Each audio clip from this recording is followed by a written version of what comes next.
हमारे साथ मौजूद हैं डॉक्टर बाबर अमान, टेलीफोन लाइन पे हैं। बहुत शुक्रिया डॉक्टर बाबर अमान साहब। मैं यही गुफ्तगू और इसी को सवाल की शक्ल में पेश करता हूँ कि ये आइनी पैकेज इतना ज़रूरी है इस वक्त कि सारी हुकूमत की सारी एनर्जी जो है इस पे लगी हुई है। नंबर पूरे कर लो, मौलाना नू मना लो, ये कर लो। Why this emphasis on this? और क्या ये बड़ा माकूल टाइम है इस मुल्क के शदीद बुरानी अहद में इन कामों के लिए? जनाब डॉक्टर बाबर अमान साहब। थैंक यू काजी साहब। अच्छा, पहले तो ये आप जान लें कि आइन पाकिस्तान के अंदर वो वाहिद गारंटी है जो चारों सूबों को और वफाक के इलाकों को मुत्तहिद करने की जमानत है। इसके अलावा आपके पास दूसरा कोई डॉक्यूमेंट नहीं है। ये एक इमरानी मुआहदा है शहरियों का रियासत के साथ। This is number one. Number दो ये है कि मुतफिका तौर पे ये दस्तूर बना था। दस्तूर बनाने के लिए 1972 में पहला दस्तूर बना जिसको कहा गया था इंटरिम कॉन्स्टिट्यूशन, और 1973 में एक साल पूरा लगा के सबको एक पेज पे ला के 1973 का ये दस्तूर बना था। उसके बाद आ जाएं 18th कॉन्स्टिट्यूशन अमेंडमेंट के ऊपर। I was the federal law minister then. 6 महीने से लेके 7 महीने तक लगे थे, और एक कमेटी थी वो जो 25 रुकनी थी, जिसमें लॉ मिनिस्टर कौन थे? एक मैं था, एक एसएम जफर साहब थे, एक खालिद रांझा साहब थे, एक वसीम सज्जाद साहब थे, और एक कोई और लॉ मिनिस्टर फारूक नाइक थे।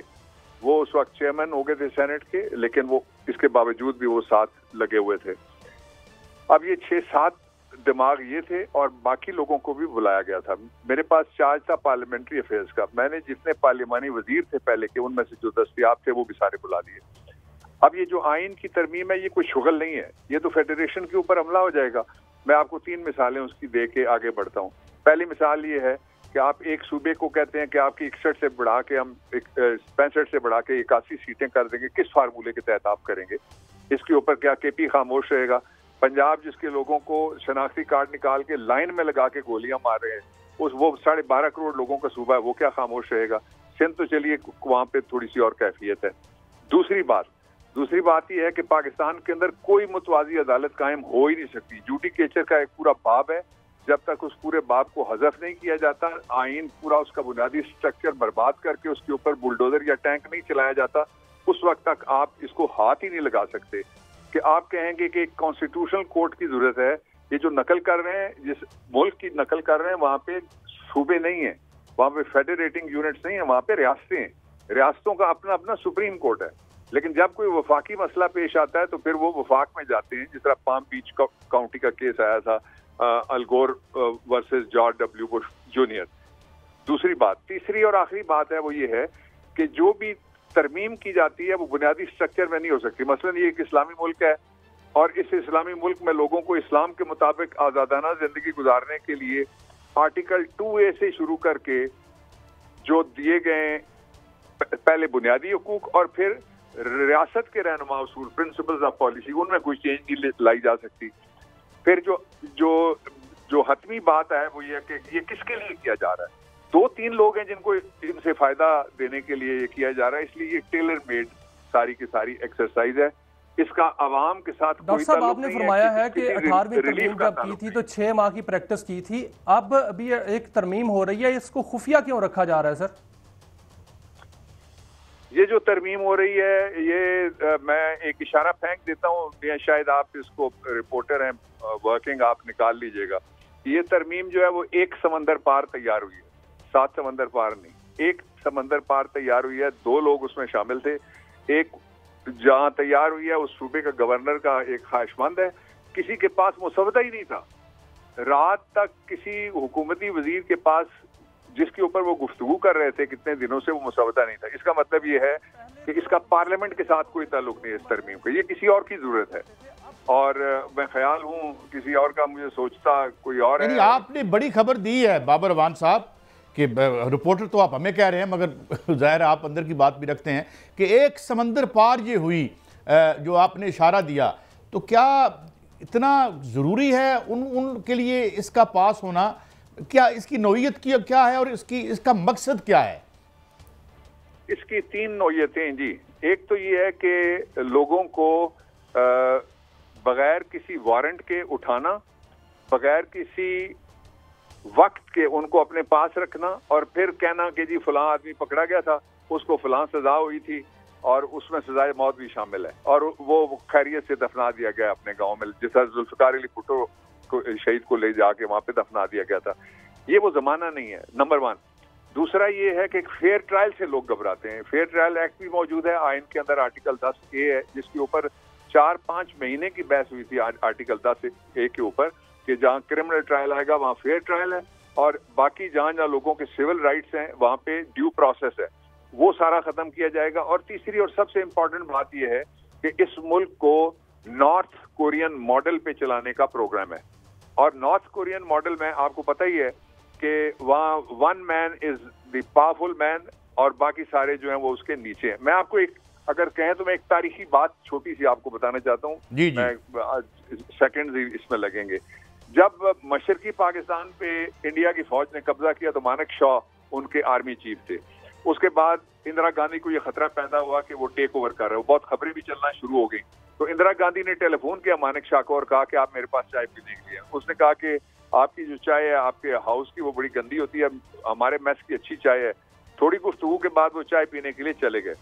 तो इंदिरा गांधी के बारे में वो लिखते हैं कि वो बड़ी अदाकारों वाली उदासी के साथ सर पे हाथ रख के और बाल फैले हुए थे वो बैठी हुई थी। तो मैंने कहा कि come and cry over my shoulder, कि आप उठें और मेरा कंधा हाजिर है, इसके ऊपर आप रख के अपना दुख बयान करें और रोएं।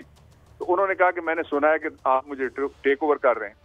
तो उसने कहा कि आप फौज के मामलात में मुदाखलत न करें और मैं हुकूमत के मामलात में मुदाखलत नहीं करूंगा। जब वो रिटायर हो गए, उनको फील्ड मार्शल बनाया गया था। जब वो रिटायर हुआ मानेक शॉ, तो उस मानेक शॉ को फिर चाय पे उसने बुलाया और कहा कि आपको मैं एम्बेसडर लगाती हूँ, अमेरिका में चले जाएं, आपको बड़ा पसंद है, लंदन ज्यादा आपको पसंद है, वहां चले जाएं। उसने कहा I'm a soldier, मैं सोल्जर के अलावा कोई दूसरा काम नहीं करना चाहता।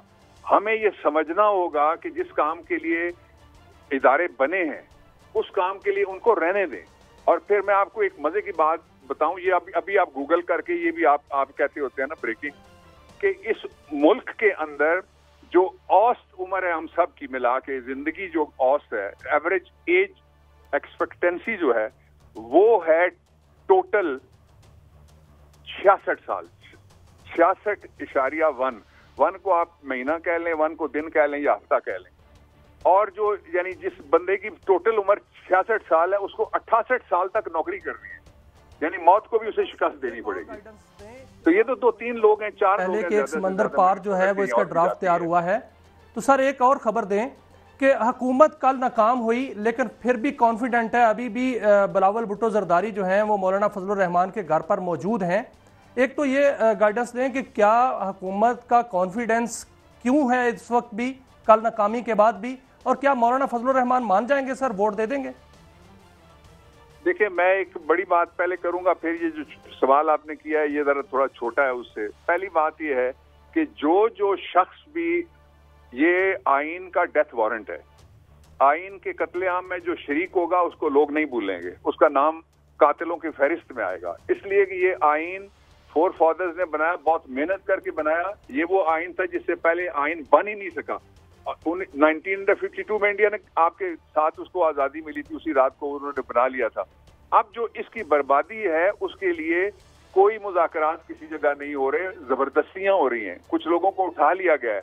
मेरी खबर ये है कि 4 शायद और MNAs का केस इलेक्शन कमीशन लगा दे और वो इलेक्शन कमीशन पे पाबंदी है आर्टिकल 225 के तहत कि जब इलेक्शन ट्रिब्यूनल बन जाए तो उनको चलाना चाहिए, वो अपने पास रख के केसेस के फैसले। इससे पहले भी आपने देखा कि एक से ज्यादा फैसले। सर मौलाना के साथ तो जबरदस्ती नहीं हो सकती, वो तो एक इंडिपेंडेंट जमात के हेड है सर जी। मौलाना जो है वो तो एक खुद मुख्तार जमात के एक हेड हैं, उनके साथ जबरदस्ती तो नहीं हो सकती, उनका तो तरला ही हो सकता है। नहीं मैंने, आप ठीक कह रहे हैं, उनका तरला हो सकता है, उनकी मिन्नत हो सकती है, उनकी खुशामद हो सकती है, उनकी खिदमत हो सकती है, मैं चारों बातें कह देता हूँ। लेकिन मैं जो ओवरऑल जिस तरीके से लोगों को आइन की तरमीम के लिए कन्विंस किया जा रहा है, वो जरा तरीका तो आप देखिए। एक हमारे MNA उठा लिए गए, उससे पहले उनकी बेटी उठाई गई, उसके बाद उनकी बेगम भी उठा ली गई, और हमारे 5 MNAs अब भी हैं जो नामालूम अफराद में शामिल हैं। इसको कौन मानेगा आईनी तरमीम? इसके ऊपर इतना बड़ा आउटक्राई आना है शायद, मेरे ख्याल में, जिसका हम कह रहे थे कि कोई ट्रिगरिंग पॉइंट भी कभी आ सकता है, वो ये हो सकता है मेरे ख्याल में।